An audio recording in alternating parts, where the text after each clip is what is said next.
तं स्वाहा तं स्वधा तं हि वषट्कार स्वरात्मिका सुधा समक्षरे नित्ये त्रिधामत्रात्मिका स्थिता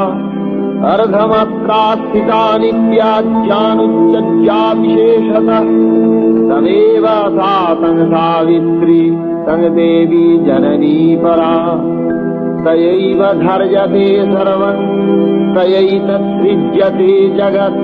तयैतत्पल्लते देवी समक्ष्यन्ते च सर्वदा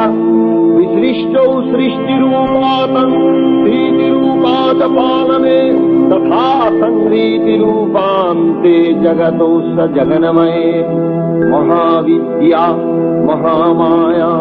महामेधा महास्मृति महामहा च भवती महादेवी महासुरी प्रकृतिस्तञ्च सर्वस्व गुणत्रय विभाविनी कालरात्रिर्महारात्रिर्मोहरात्रिश्च दारुणा तं स्त्री स्तईश्वरी तं ह्रीस्तं बुद्धिर्बोधलक्षणा लज्जा पुष्टिस्तथा तुष्टि तं शान्तिष्कान्तिरेव च खड्गिनी शूलिनी घोरा गदिनी चक्रिणी।